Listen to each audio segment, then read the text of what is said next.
নমস্কার, আমি মেঘা। আমাদের সবার নারীবাদী হওয়া উচিত এবং একটি নারীবাদী ঘোষণাপত্র সিরিজটিতে আপনাদের সকলকে স্বাগত। আজ দ্বিতীয় পর্ব এবং আজকে আমরা এই বইটির দ্বিতীয় খণ্ড নিয়ে আলোচনা করব, অর্থাৎ একটি নারীবাদী ঘোষণাপত্র। বিষয়টা কি? বিষয়টা হলো, লেখিকাকে তার প্রিয় বান্ধবী জিজ্ঞেস করেন যে উনি ওনার মেয়ে শিশুটিকে নারীবাদী মনস্ক বানাবেন কি করে।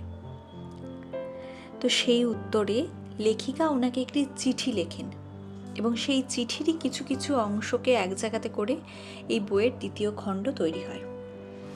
সেখানে বেশ কিছু পরামর্শ দেওয়া থাকে। সেই পরামর্শ 12 আমি আজকে তুলে নিয়েছি আলোচনা করার জন্য। তো চলুন লেখিকার ভাষা দিয়েই শুরু করা যাক। তার সঙ্গে যৌনতা নিয়ে কথা বলো এবং তাড়াতাড়ি শুরু করো। সম্ভবত কিছুটা অস্বস্তিদায়ক হবে ব্যাপারটা, কিন্তু এটা প্রয়োজনীয়। তাকে বলো যে যৌনতা একটা সুন্দর ব্যাপার হতে পারে, আর নারী হিসাবে সুস্পষ্ট শারীরিক প্রভাবের পাশাপাশি এর অনুভূতিগত প্রভাবও থাকতে পারে। তাকে বলো যে তার দেহটি একান্তই তার নিজের, আর কোনো কিছুর প্রতি অনিচ্ছুক থাকলে বা কিছু করতে চাপের সম্মুখীন হয়ে সেটার প্রতি সম্মতি জ্ঞাপন করা উচিত এমনটা যেন সে কখনো না ভাবে। তাকে শেখাও যে যখন না বলাকে সঠিক মনে হয় তখন না বলা গৌরবের মতন একটা বিষয়। তুমি এমন একটা মেয়েকে বড় করবে যে তোমাকে সব কিছু বলতে পারে। এটা বলা যথেষ্ট নয়। সে যে ভাষায় কথা বলবে সেটা তোমাকে তাকে শেখাতে হবে, এবং এটা একদম আক্ষরিক অর্থে বলছি। সেটাকে কি ডাকবে, কোন শব্দ ব্যবহার করবে। আমার মনে আছে আমি যখন ছোট ছিলাম অনেকে জনি শব্দের পরিবর্তে ইকা ব্যবহার করত। শব্দটি অর্থ জনি, কিন্তু সেটা আসলে সব কিছুকে অস্পষ্ট করে দিত, আর আমি কখনোই জানতাম না কিভাবে বলা যায় এই কথাটি। অধিকাংশ শিশু বিকাশ বিশেষজ্ঞ বলেন শিশুদের যৌনাঙ্গের প্রকৃত জৈবিক নাম ব্যবহার করতে শেখানো উচিত। আমি সহমত, কিন্তু এই সিদ্ধান্তটা তোমাকে নিতে হবে। তুমি ঠিক করো তাকে কি নামে ডাকতে শেখাবে, কিন্তু সবচেয়ে গুরুত্বপূর্ণ ব্যাপার হচ্ছে যে একটা নাম থাকতে হবেই, আর সেটা এমন কোনো নাম যা লজ্জা দিয়ে ভারাক্রান্ত নয়। সে যাতে তোমার থেকে লজ্জা উত্তরাধিকার সূত্রে না পাই সেটা নিশ্চিত করার জন্য তোমাকে প্রথমে তোমার নিজের উত্তরাধিকার সূত্রে পাওয়া লজ্জাটাকে অতিক্রম করতে হবে। আর আমি জানি সেটা ঠিক কতটা কঠিন। পৃথিবীর প্রত্যেকটা সংস্কৃতিতে নারীর যৌনতার সঙ্গে লজ্জা জড়িত। নারীর যৌনতার সঙ্গে আমরা যে লজ্জাটাকে গেঁথে দিই তার সঙ্গে নিয়ন্ত্রণ জড়িত। যদি এই নিয়ন্ত্রণের পেছনে যুক্তি হতো নারী স্বয়ং, তাহলে সেটা বোধগম্য হতো।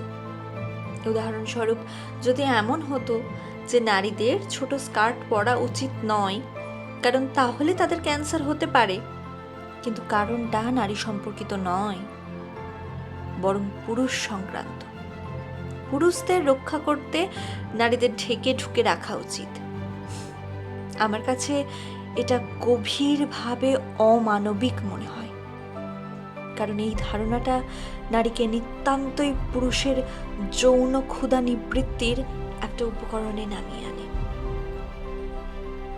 কত সুন্দরভাবে উনি কত কঠিন কঠিন কথাগুলোকে বর্ণনা করেছেন, তাই না? এই যে চারিদিকে যা হচ্ছে, এটা থেকে কিন্তু একটা জিনিস খুব স্পষ্ট, যে আমাদের ভেতরে সেক্স এডুকেশন নেই।